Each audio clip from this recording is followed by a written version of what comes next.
try and wrap up the history, the kind of the big milestones of Mormonism, how we got to where we are today.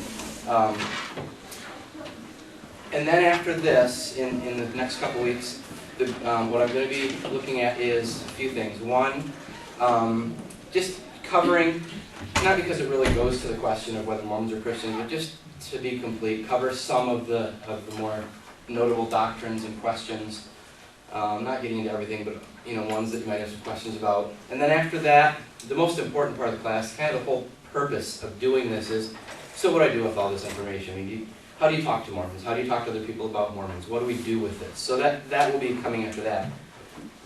So given next week's focus, which will be just kind of answering some questions about what they believe, at the end of today, if you have some time, if you have any questions, I won't answer them now, but if things you want to throw out there, for one, just so I can be complete and make sure to address them. Also, I've got at least one fairly active Mormon that's been following the videos and commenting quite a bit.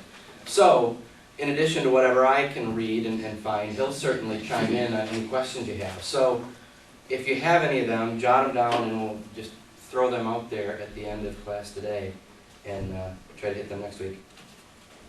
Okay, so last week we got through the very beginning, Joseph Smith's first visions, how he found and translated the Book of Mormon. So we'll start in 1830. So we've got the first Book of Mormon printed in 1830. He names the organization the Church of Christ. That's what it's called then. That's not the Church of Christ today or the Church of God today. There's a lot of very similar names, but that's what it's called in 1830, the Church of Christ. Is it related to the current Church? I don't believe there's any relationship at all. No, there's no. Church of Christ today is a denomination of Protestantism. The LDS early name of Church of Christ was not. So due to family problems, we saw they moved around quite a bit. They were living with family. They moved from Pennsylvania to New York. 10 years after the first vision, and just weeks after the first Book of Mormon was printed, Joseph Smith, 24 years old now, he began the first Mormon church, which, although it wasn't called Mormon or LDS at the time, it was established as the new kingdom of God on earth, reestablished for the first time in 2,000 years, called the Church of Christ, as I mentioned. At the first general conference, they would have, I believe, an annual general conference where they kind of all get together and lay out their updates and plans and whatever. He declared himself the only seer, translator, prophet, and apostle of Jesus Christ. The purpose of this, pretty plain, it squelches all their claims. I'm the guy, if you hear from God, then that's false and this is true. Well, it's convenient, and I'm not sure what the basis for that would be, except to say, well, God told me so. Okay, well, maybe he did, but what if somebody else says, well, God told me that you would say that and that it was false, which I think he did in the New Testament. We'll get to that later. But if all someone has is a word, a claim, then I don't think we have any reason to accept it, any basis to accept it just on that. If you see in the New Testament, we're told, John says, and he did many signs and wonders to verify who he was. You know what? The Bereans searched the scriptures to see if what they were told was so. We see a lot of things saying Christianity is a very evidential religion. We look to evidences, not just to claims of faith. Yeah, right. He declared himself all this, and he's 24. Mm-hmm. He was a mature 24. Well, but if God tells you this, if you believe God tells you, or you tell people and they believe that God told you, we've got pharaohs that were, preteen. I guess it depends on what people want to believe and what they believe is true. Go ahead. So was he, you think, starting this Mormon religion just to make money for himself? I have no way to answer that. It's a good question. Of course, they would say this was all revelation from God. Again, like I said last week, if I were going to be cynical, I'd say, what some people have said is that he did that, originally he was seeking treasure and things like that. Some people have suggested maybe he was this treasure seeker. He would seek for, look for water sources and buried whatever. Right. Some people have said that maybe he just kind of threw this claim of finding these plates or threw out a claim of seeing a vision or whatever, and some people were very intrigued, and they hadn't had that kind of attention before. You know, if you told people, yeah, I found a seer stone, or I found water, okay, awesome.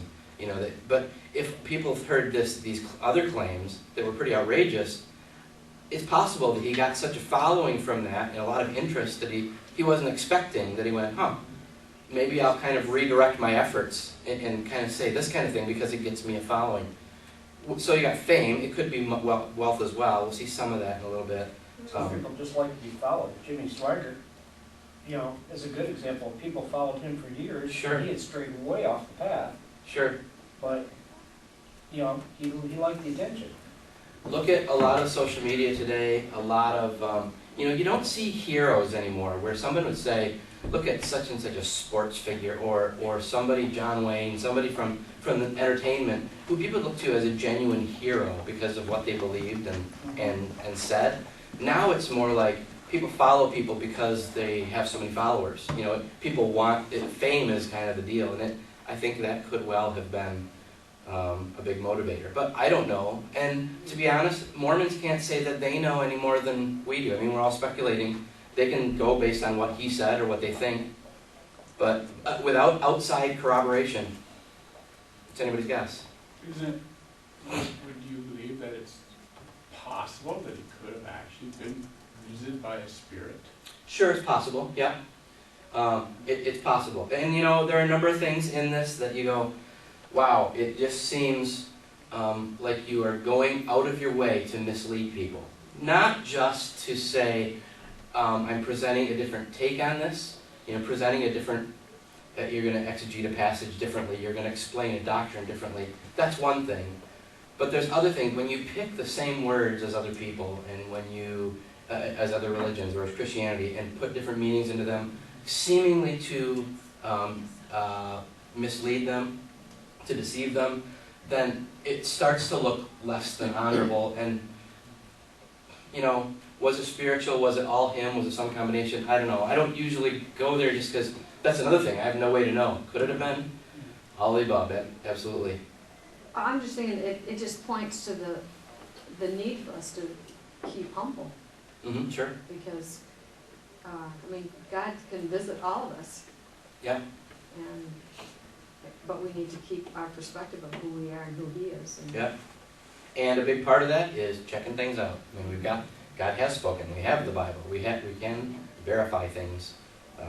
Well, if he constantly changes his interpretation of this vision or what he saw, doesn't it kind of sound like he's out for himself or his fame? Because if he really had a vision and he, you know, saw what he saw, wouldn't the vision description have stayed the same over several years? And he can't even remember what year he did it. I would tend to agree with you, yeah. But speaking as a Mormon, they could easily say, well, this was God's progressive revelation. We'll see in a little bit. When he translated the book of Abraham, which we'll get to in a couple of minutes, there were areas that he translated. You know, he's got this page of hieroglyphics, basically, and he translated portions. There's portions that he circled and said, not yet ready, you know, basically the world is not yet ready for this. God has revealed this to me, but I'm going to reveal what this says later. Well, for one, that kind of keeps him in the game, you know, because God's got to bring this through him later. But that also leaves the door open for him to change things and say, well, you know, I didn't realize this later. I didn't have the full picture. God has come to me and said, well, you know, he's explained this. You weren't ready, and it's a progressive revelation, and I don't buy it. But that's their take on it, and you know that. Okay, I guess that follows. But again, I can't check that out. Isn't it weird though that a lot of this evidence they say it existed, Mm-hmm. but no one's ever seen it, and this has only been a couple hundred years? Yeah, that's true. I mean, look at things like the final battle where the Nephites were wiped out, allegedly in New York on Hill Cumorah. Supposedly somewhere around 1 million or 2 million people wiped out there. Just for perspective, look at this Civil War, which was spread over 4 years, I believe, over quite a few different battlefields. And I think, I don't know, 500,000 ballpark were killed. And good grief, we find bullets still. I mean, people tell them up fields, they have bullets and bones and buttons from uniforms, and you name it. We're talking about 3 times that number of people who allegedly died in this battle in one spot over the course of days, not years, and we found nothing. So yeah, it does make you suspect, but... What's the explanation for that? I'm sure they have one. Well, okay, yeah, one of the explanations I've heard is that perhaps it was a different location. Perhaps the Hill Cumorah, maybe there are several Hill Cumorahs. Okay, so it just has evidence that they didn't found it, okay. So, okay, is that plausible? Sure, I guess. Doesn't seem likely to me. I suppose it's possible. But, I mean, all these things are very convenient. It's an answer thrown together to fit the difficulty they just ran into. Instead of the Bible, when we're excavating and go, well, there's no evidence that King David ever existed. Until, in 2005, they're excavating and go, oh, well, whoops, now we find it. So in the Bible, we don't have to keep on coming up with these, well, maybe Jericho was somewhere else. Even things we don't know about or haven't found, they eventually are vindicated. Where in Mormonism, they have faith, which is good, I suppose, but faith in what? And really, honestly, and I say this about Christianity all the time too, faith isn't that impressive. It's the object of your faith. You can have faith in a lot of crazy things, and no matter how strongly you hold to it or whatever, if the object of your faith isn't valid, then your faith is wasted energy. One thing that seems strange to me, that I don't know how they can explain it, is that these people, the exiles who came to this continent, seem to have forgotten totally about some of the most important inventions of mankind. Sure. Such as the wheel, Yeah. or smelting of metal, iron, at least Yeah. at that time. Why? It's There's a so number of things useful like that that, they yeah. never- That and anachronisms and things like that just we don't see here, and they're tough to explain. They've got explanations for all of it, and I think a lot of these things is just a presupposition thing. If you come in with the belief and the faith, see, and you got to remember how Mormons come to faith. They don't come to faith by being shown evidence. They come to faith by being told, read this book over and over, pray to God, and ask Him to confirm that it is true. They don't say, and this I think is interesting, they don't say, ask God whether it's true. They say, pray that God will confirm that it's true. So they're saying to God, you have one choice here. Let me know that this is true. So any feeling that they have, to them is confirmation that it's true. So then, if you walk in to any situation saying, okay, I've got this confirmation, God has told me that this book is true, then any of these things you suggest, I think they're very good arguments. But you've got to realize with a Mormon who has got this internal confirmation that they believe is from God, it's going to be tough to convince them otherwise, because they're always going to fall back on that. Yeah, we don't have evidence. I don't know what to tell you about that, but let me tell you about my personal testimony. And that's where they'll go. Okay, Joseph Smith, 1830, spends 6 months in New York. He had just moved there from Pennsylvania, as I mentioned. He has a vision of the city of Zion, that it's going to be somewhere out west. Okay? So he's in New York. Remember, at this time, the U.S. is about a third of what it is now. It's not even, I don't know if it's in the U.S. technically. I don't know if it was the United States. It's America, okay, and I don't know how many states we had as opposed to territories. What year is this? 1830. So anyway, he has a vision that the city of Zion, where Christ will come back, is going to be out west somewhere. He doesn't know where specifically, except that it will be on the borders by the Lamanites. Remember, the Lamanites are they were all the people that came over centuries before Christ. Split into the Nephites and Lamanites. The Nephites were killed off. The Lamanites continued on. They were the evil ones, the dark ones, that eventually became what is today, at that time, the American Indians. So the American Indians were the descendants of the Lamanites. That's who Columbus met when he came here. So they're going to be on the borders by the Lamanites. So that tells you out west, the uncharted territories, right? And in 1830, the U.S. ended at the Missouri Territory. There was no state Missouri, but that was the Missouri Territory. That was the end of the U.S. It was before the gold rush and everything else. So, At some, this time, was Joseph Smith in Kirtland, Ohio? Isn't that where the... well, this is in, he's still in New York at this point. Okay. You haven't gotten to Kirtland I yet. thought that was 15. In addition to seeking Zion, the Mormons were eager to evangelize the descendants of the people of Israel, because they've got this second revelation that they know about Jesus. The Lamanites don't. Well, the descendants of the Lamanites, American Indians, they've forgotten about it, so they're eager to go and evangelize them. So then, 1831, he and his followers left New York for Kirtland, Ohio, which is on Lake Erie, real near Cleveland. Real harsh climate, especially in January when they went. In Kirtland, they had significant financial problems. They lived communally. They believed in restorationism, meaning everything that they saw the early church did, meaning Book of Acts, okay? Everything the early church did, they didn't see as descriptive. They saw it all as prescriptive. So whatever they did wasn't a description of how things were at that time. Everything was saying how things ought to be now. The Restoration movement, and it's still alive in some quarters today, will say what happened then is what we ought to be now. We need to look to the early church, which did have a lot of good, but they were messed up too in a lot of ways. So, they believed we need to look to the early church. So they lived communally. How many? Any ideas? 100, 1,000? I think it was in the hundreds at the time, I believe. That sounds familiar. They're growing as they move.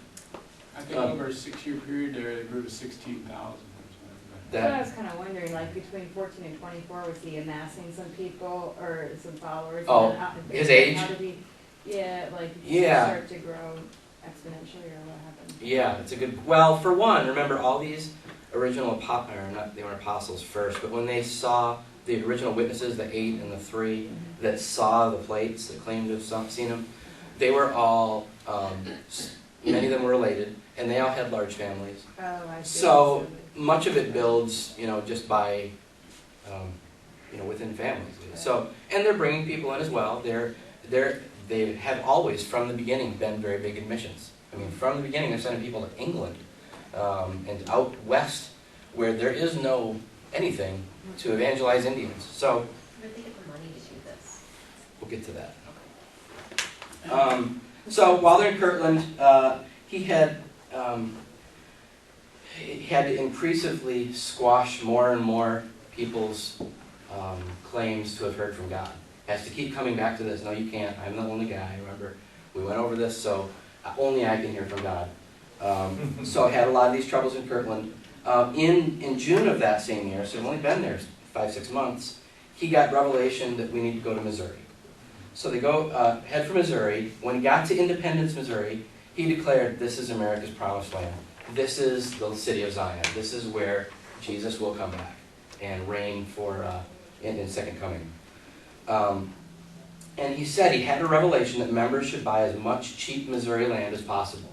And remember, you got to understand, Mormons don't grow by going and sending people to communities and saying, we want to evangelize people in these areas. Their movement is a regional thing. They want to build cities. They're city builders, community builders. So you go to Salt Lake City. It's not like there's a lot of Mormons there. It's like, it is Mormon. I mean, when you go to these places of Mormonism, that's how they built. They didn't just go intending to evangelize. They said, buy as much land as you can because we're going to build a community. After a month in Missouri, he goes back to Ohio. For 4 years, he remains in Ohio, was very busy, laying down a lot of new doctrines, got a lot of new revelations. That was the beginning of polygamy. Not a big deal. I don't want to go too far to that, except a historical footnote. That is when polygamy was added as a doctrine by Smith. And then he announced during that same stretch there were a lot of truths missing from the Bible, and he was God's chosen instrument to bring those truths. There were missing books from the Old Testament, missing passages from the New Testament, things that weren't translated properly in the New. So he actually began to write a version of the Bible completely his own, from scratch.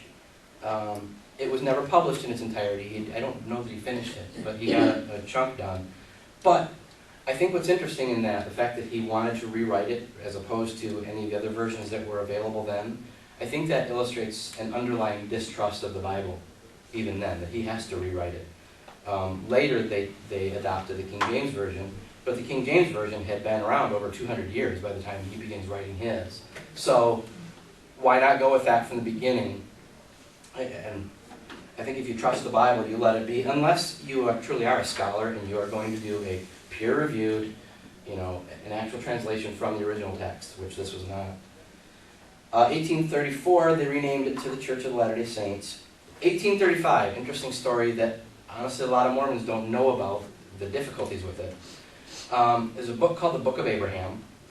It was originally several papyri that were discovered. There was an Italian explorer who had been excavating along the banks of the Nile, and he gathered a number of mummies, parchments, artifacts, all kinds of different stuff that were probably really interesting stuff from Egypt. And he was taking it on a tour of the world, I imagine, which I gotta believe in 1830 was a pretty tough thing to do. So in 1835, this makes it to Kirtland, Ohio. He's going through there. And this explorer comes through and says, well, I'm not sure the exact details. Somehow Joseph Smith sees these papyri or somebody alerts him of it or whatever. He goes and takes a look at it and goes, oh, these are the ancient lost writings of Abraham and Joseph. This is fantastic that you brought them here. So he arranges to buy them from this guy, and he translates them, allegedly, using the same methods as he did with the Book of Mormon. So if you look, in our Bible, you look at the beginning, they'll have little explanatory, a sentence or a little paragraph kind of saying what's going on, a little summary before, or a little background. The opening of the Book of Abraham says this: a translation of some ancient records that have fallen into our hands from the catacombs of Egypt. The writings of Abraham while he was in Egypt, called the Book of Abraham, written by his own hand upon papyrus. Written by his own hand, okay? This is written by Abraham. In 1880, the translation of the Book of Abraham was canonized into the Mormon Standard Works, part of the Pearl of Great Price. The originals were thought to have been lost in the Great Chicago Fire. Okay, they weren't though. Nobody knew that until relatively recently. 1966, several fragments of the papyri were found, both in the archives of the Metropolitan Museum of New York, and 66, and in the LDS Church archives. And the LDS confirmed that the copies that the Metropolitan Museum of Art, that those copies they had, or not copies, those pieces of parchment they had were from what Joseph Smith interpreted. Okay, remember, he claimed that there was this Reformed Egyptian language that no one has ever found. He claimed this was in that language. He claimed to be able to interpret it, and this is what it said. So, Egyptologists were retained, people who actually know something about Egypt, their customs, the language. I believe 3 independent sources were given these documents individually and said, can you tell us what these are, and do you have any idea what they say? Now, when Joseph Smith originally came up with his stuff, we didn't know that much about Egypt. We did, or at least about Egyptian, and not about their customs. We hadn't discovered the pyramids and finding these inscriptions of things in different languages so we could understand this symbol means this. But in 1966 we had. So, all these sources came together with very similar findings, that these papyri were found to bear no resemblance to Joseph Smith's interpretation. One example, somebody said this symbol means essentially the, and then here's this paragraph, of what he interpreted it as. I've got several of these, they call them facsimiles, of what this symbol looks like. Some of them look kind of like, the big Mayan thing, you see the circle with all the symbols inside it. They look similar to that, with all these symbols, where Joseph's identified what these symbols mean and has kind of laid it out as a text. And then I've got next to it what these Egyptologists say what this is. This refers to such and such a god, this is a crocodile, whatever. These texts that they had, the papyri, were common Egyptian funerary texts dating to about the 1st century BC. A little too late in the game for Abraham to have written them with his own hand, like centuries and millennia. And they're common funerary texts. One of them is kind of like a pillow sort of thing that gets laid under the head of someone that's buried, and it has inscriptions of, how they hope they'll be cared for in the afterlife, and these kind of things. What they say is not terribly important, except that they don't say anything like the Book of Abraham. There's a group called FAIR, F-A-I-R. It's a Mormon, basically a Mormon apologist group that has answered this alleged problem with the Book of Abraham. What they say on their website, it says, critics, of course, simply assume this to be conclusive evidence that Joseph was a fraud. From a believer's perspective, a Mormon believer, however, there are several possible theories to account for this. One, the text was revealed much in the same manner as that of the Book of Mormon without the need for actual papyri. What they're saying here is the papyrus is laid on the table next to it, maybe he's looking at it, maybe it's 3 states away, and he's looking in the hat with the stone, right? So you don't, what they're saying is we don't need the papyrus to translate this. God just revealed it to him. Well, again, here's another faith claim, no way to corroborate it, so we're stuck there. 2, the text was present in portions of the papyri that are missing. Okay, we've got this big thing, and this is how papyri always are. There's pieces that break away and stuff. So all the Book of Abraham was present in these little corners that are missing, and all this other stuff that describes a funerary text that just added in. Okay. 3, the Book of Abraham manuscript was attached to the Book of Breathing's manuscript and was lost. So it was like an addendum, a footnote, whatever, and that part's gone. Or perhaps there was a way of understanding the Egyptian ideograms anciently that is unknown to Egyptology in our day and is yet to be discovered. So there's another way of translating, like these are hidden languages or something. So with all those, are they possible? Okay, possible. Are they plausible? I don't think any of them are plausible. They're all very convenient, and none of them can be verified in any way. So the dating though, how did they get around that? it's a good question. I don't know. I haven't read anything about the dating. Granted, I haven't gotten a lot of this.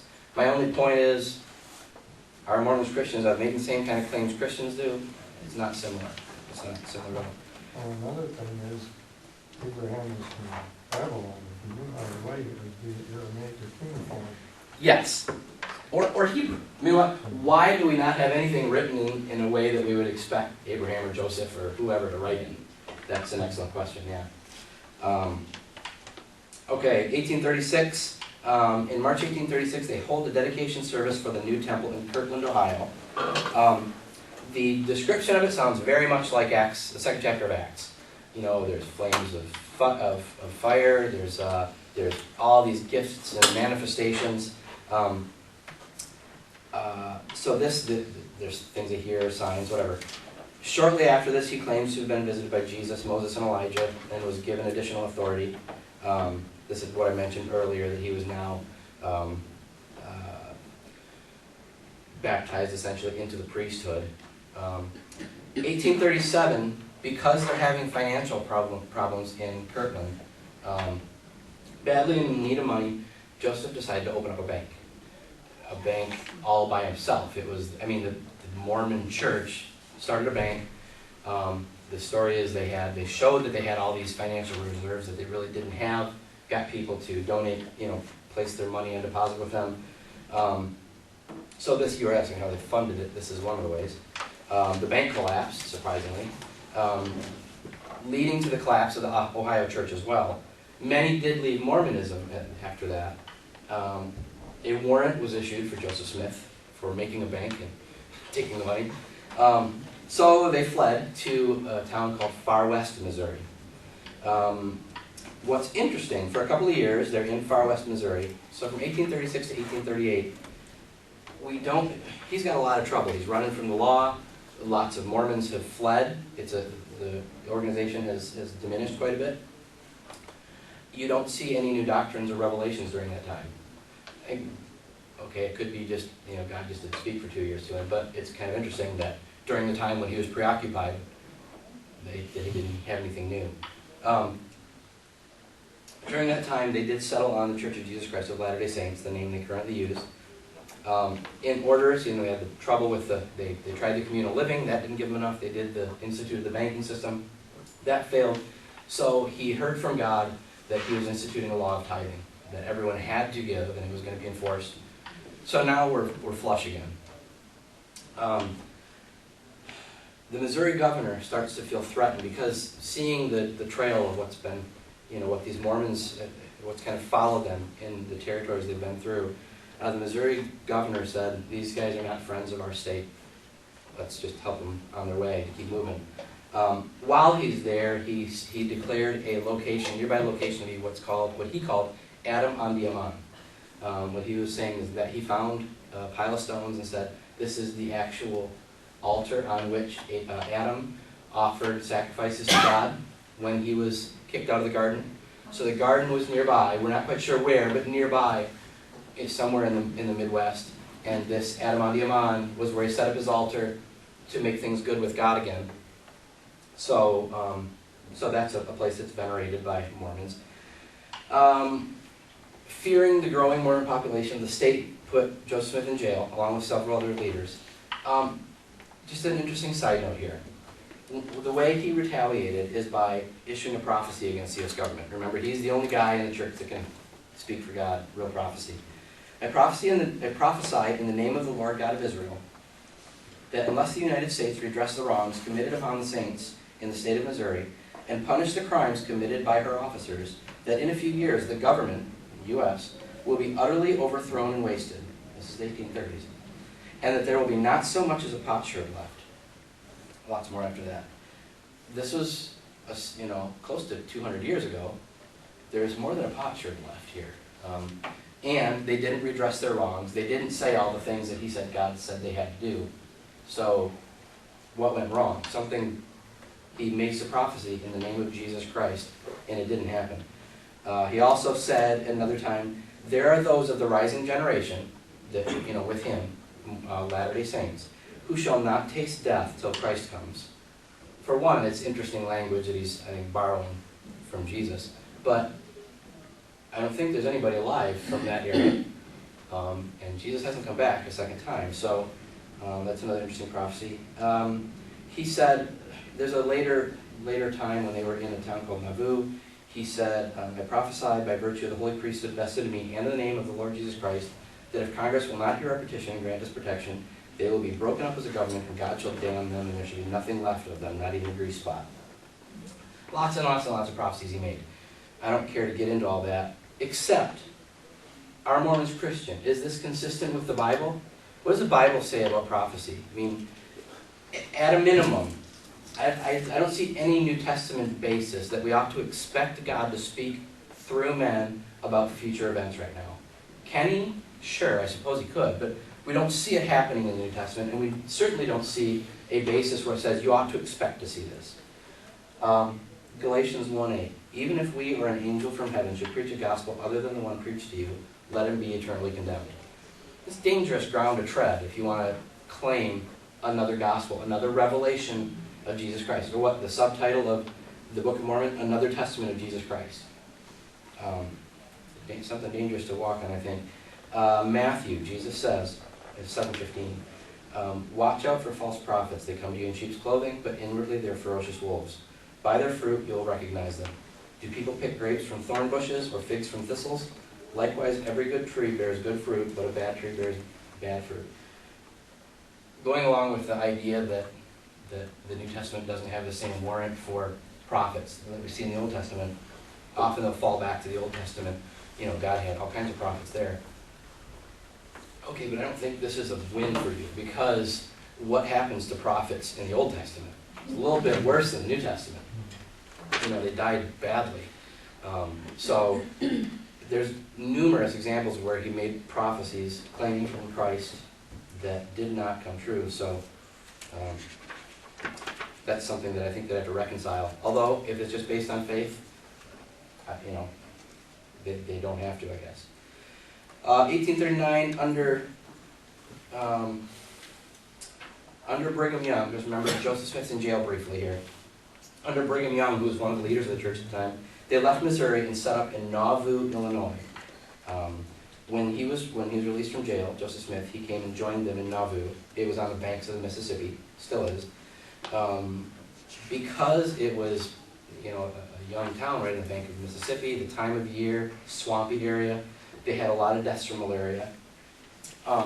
They had a lot of problems from traveling that they claimed, well, the Bible says that you'll have trouble, and this is being visited on us because opposition from the enemy. Yeah, or it could be that I mean, if you look at the wake of devastation they left, people killed and banks set up that were fraudulent and running people out of their towns and living in swampland. Bad things happen when you make bad decisions. So I think there's another explanation. Because they kept having this people in, governors and mayors saying, keep moving, we don't want you to stick around here, they built a militia, which eventually grew into a standing army. The Mormons had an army. Because the local population in Illinois became uncomfortable with the idea that there's a polygamist theocracy next door, that their leader can have any whim, on their view, on the non-Mormons' view. He says anything, these people follow it as law from God. This made them uncomfortable, understandably. So they're trying to encourage them to keep moving as well. They 100% all moved together? There wasn't any remnants that were left behind? That's a good question. I'm sure probably some did, but it was pretty much unilateral, we're moving.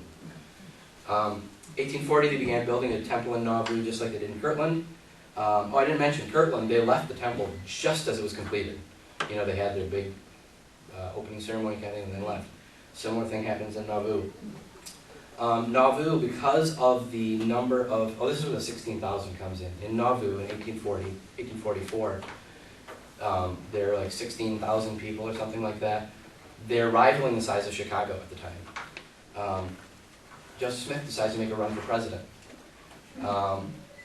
Before they get into a whole lot of campaigning, he's rolling out a lot of new doctrine this year. This is the year, if you look back at when we're comparing all the different versions of the first vision, this is the one where they got more extravagant, more claims of Jesus Christ and Heavenly Father appearing to him, as opposed to just angels or whatever.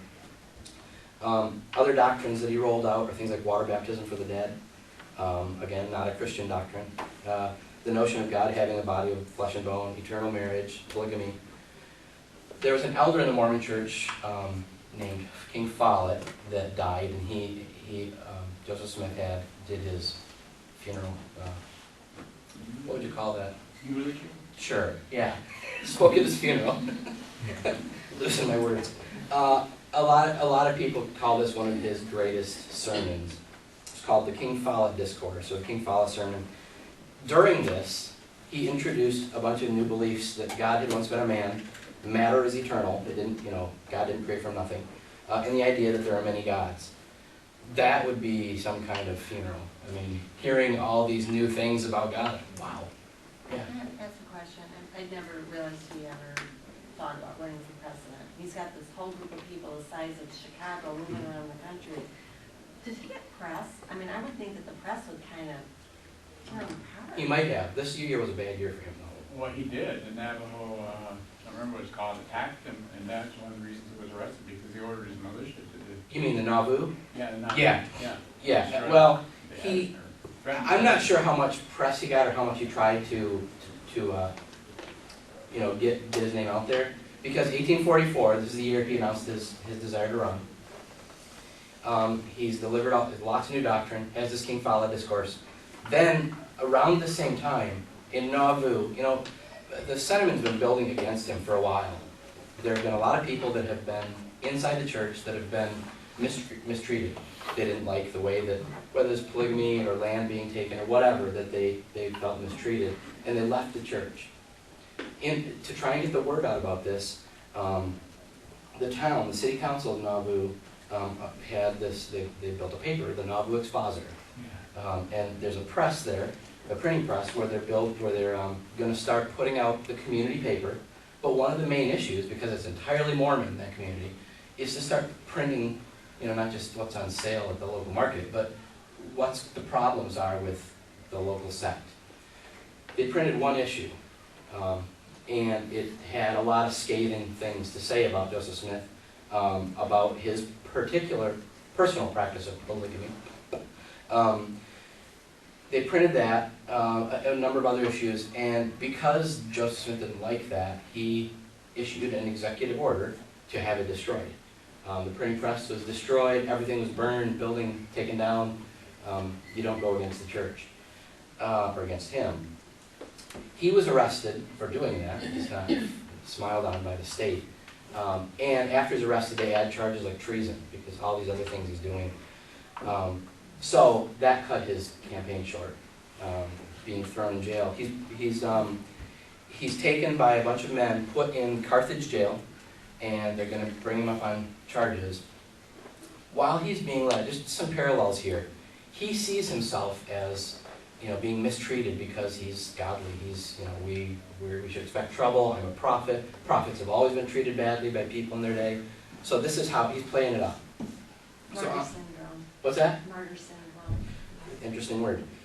Yeah, he used that word too. He says, as he's being taken captive, I'm being led as a lamb to the slaughter. Dangerous quotes. What's interesting though, when Jesus and the martyrs, when Jesus said these kind of things, how was he taken? I mean, when he said that, Jesus went peacefully, no resistance. Same thing with the martyrs. When they were taken, do you preach this Jesus was God? Yes. Well, we're here to take you. Okay. And they would walk to their death. That is how all the early church martyrs went, starting with Jesus, all the apostles. As he's being taken, there's a story about somebody smuggled a couple guns to the guys who were arrested. What happened to Peter when he drew a sword? Jesus rebuked him, right? When Jesus is being taken, you don't fight back. Now, I'm not criticizing Joseph Smith's reaction. I would probably do the same thing. I'd like to think better of myself, but to make a claim that you are, he attributed prophecies by Isaiah as being referring to himself rather than Jesus. So you make these kind of claims, you're asking for it. They drank wine while they were in the Carthage jail. They drank wine, which was against. They had declared you can't drink alcohol as a Mormon. And forget the issue of having alcohol, but they did it and said the reason was they wanted relief in this situation. They were, understandably, they were under a lot of stress and everything. They wanted some relief. Somebody smuggled in wine. Jesus is on the cross. They offer him vinegar a few times. At least one of the times, he tasted it and spit it out because he tasted some kind of bitterness he recognized it was a drug that would diminish the pain, make it easier to go through. He didn't want that. This, right or wrong, Joseph Smith taking wine is very different. Anyway, this angry mob charged the cell. Joseph Smith and his brother Hiram returned fire. Both ended up dying. So the Carthage jail is often referred to as Mormon Calvary. And this has nothing to do with the, like I mentioned, with the common definition of martyr, going willingly, dying for your beliefs. He did not die for his beliefs. He died for crimes. He committed crimes, he was attacked, and he fought back and got killed. There was no, offer, if you recant, we'll let you live. This wasn't even on the table. Shootout. It was a shootout, that's what it was, yep. After his death, there was a power play. There were small factions that left, but most followed Brigham Young. Brigham Young was made leader because he spoke. He and Sidney Rigdon were both kind of in the running as two of the leading elders to take over for Smith. In Brigham Young's speech at the General Assembly, I believe, people said he even sounded like Joseph Smith. And he acted like Joseph Smith. So they took this as a sign from God. Joseph Smith's mantle had fallen on Brigham Young, so obviously this is the guy. So because Sidney Rigdon had the gall to run against the chosen man of God, he was excommunicated because obviously once his mantle fell, Brigham's the guy. So people follow him in an exodus to the Promised Land, Salt Lake City, which it wasn't Salt Lake City at the time. Was it during this time then that the contingent of Mormons under King Strang went to to Beaver Island? Were they part of that? It's a good question. I forgot about that. Yeah, there was a good little King, what was it? Strang, yeah. I forgot about that. I don't know when that would have been. Look that up. It seems like it was right around. What year was that? This is 1844. Yeah. We were just on Beaver Island summer. They got quite the museum with all the Yeah. story about the whole. I've heard the story years ago. I forgot all about it. Yeah, I have to look that up. So, they end up in this long journey to what was the Utah territory. The reason they went there, they're right outside America's jurisdiction. Okay, so for several years they can do what they want. They can practice polygamy. They can do whatever sorts of things they want to without intervention. They picked 10 acres initially, and that was where Temple Square was built and still stands. Like I said, they were big city builders, and so they built what became known later as Salt Lake City. Getting started was tough because of money, and starting a city and everything's expensive. That's about when the gold rush happened. So you've got all these non-Mormons coming through, which they initially weren't happy about, but they need a place to stay. So God revealed to Brigham that they should build a hotel. He established relationships with business owners and things to make it a nice place to go. So that generated a lot of money. Brigham Young was appointed the first governor in 1848. The Mexican War ended. America got the Salt Lake Valley from the Mexicans. Mormons wanted a state to be called Deseret, the same name for honeybees or beehive, but Congress chose it in Utah. He was the first governor. When outsiders first arrived, you get officials and judges being appointed, they first arrived and see the practices that these people have. They were stunned and brought word back to, who was the president, Millard Fillmore, and just say, there's some weird things going on out there that don't fit the typical American town. Next president, James Buchanan, I'm sorry, yeah. Pierce. Well, okay, 2 presidents later, I believe then. Buchanan replaced Brigham Young with a non-Mormon governor and sent an army to enforce the change of office. The Mormon army dug in, and there were some attacks, and eventually they relented and had a peaceful transition. 1862, what else is going on in 1862? Was it during that time the John Lee massacre occurred? What's the John? You mean when they took out the wagons? Wagon train? Yeah, yeah, that was during that when they were the Mormon army dug in. They saw wagons arriving, assumed it was military reinforcements, or whatever, and slaughtered them. Yeah, a bad mark on their history there. Yeah, it's not.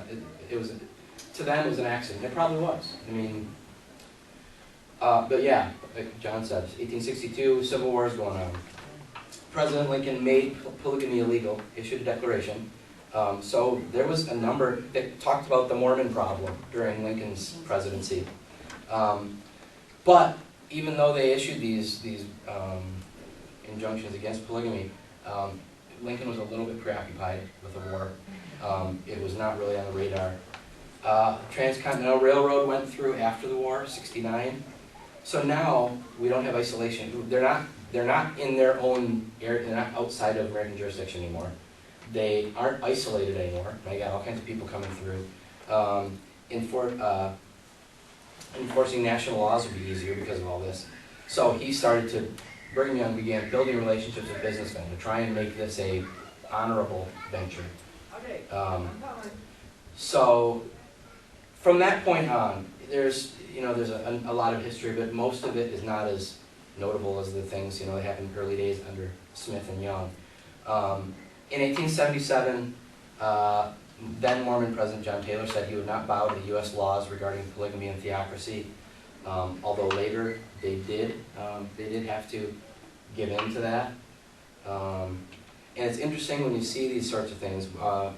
The fourth present prophet, Wilford Woodruff, reported God had told them to stop the LDS practice of polygamy then. So, they start out saying, God has said this, we don't have to follow man's laws, until God said, well, you can follow man's laws. Which was at a time when they said, the Mormon church was disbanded, by the government. They still were there, but they were said, you are no longer an incorporation. They took their property, all this property they bought up in Salt Lake, they said, this is now property of the U.S. government. It was a lot of pressure to say, you got to stop doing this. You are not following American law. So you can see why God told them to, back off on these things so they get their stuff back and continue. And that's kind of a pattern you see with a number of these doctrines that don't fit culture around them, that they would relent on some of them.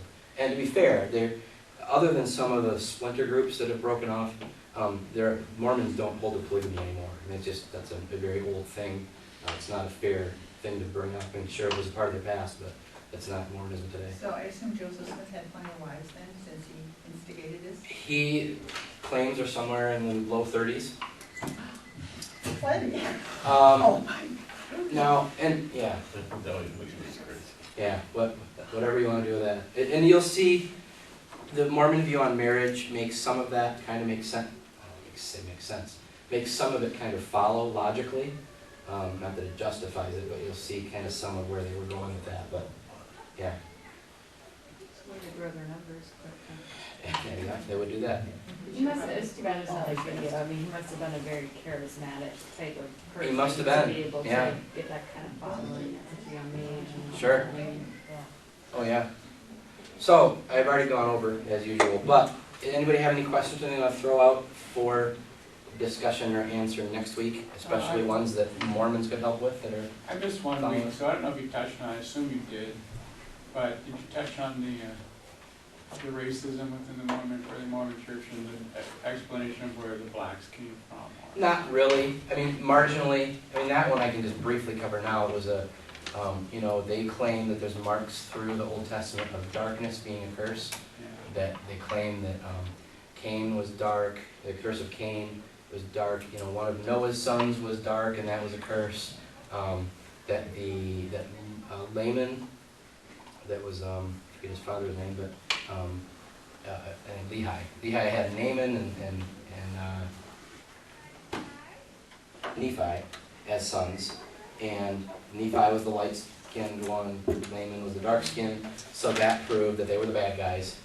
And that meant that blacks could not be elders in the Mormon church. That one was, I can't remember what, I think in the mid-70s somewhere. It was another one that the Mormon church said, no, we don't hold to that anymore. Okay. So, yeah, it's part of their history, but it's not part of And today. the American Indian too, right? And that- Yeah. And that, right, they were kind of a watered-down version. They're still dark, but not black.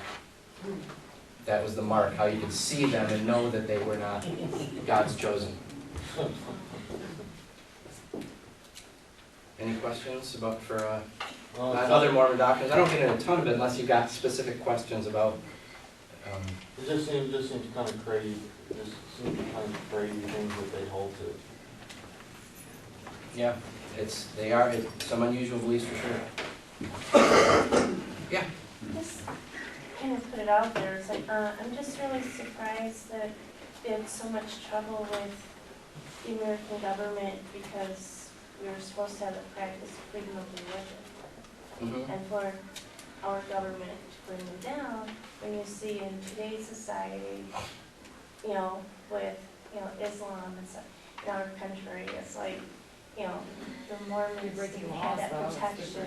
Yeah, there's a difference though. I mean, if Islam or Muslims today said we want to practice our religion, part of that includes burning people.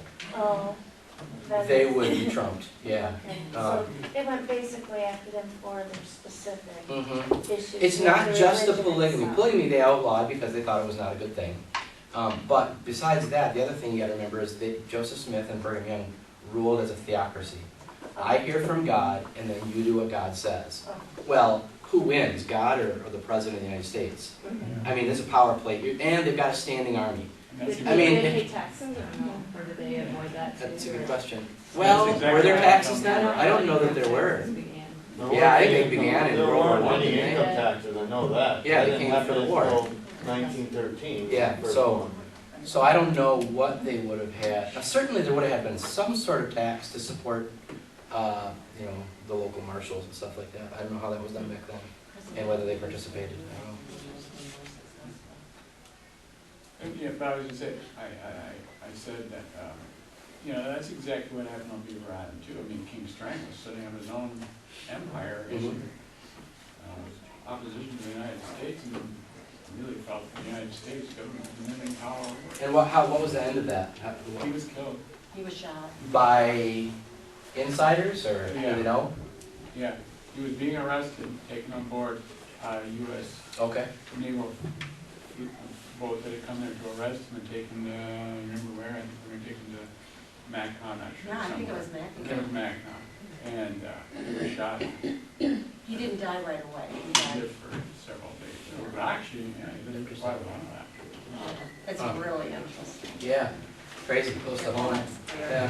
Very close to home. Yeah. You think, Kings, don't think of he set Kings himself out up. He's in the Lake only Michigan. king. You know, Yeah, the only king in the United States. Yeah, that's unusual. Yeah, yeah.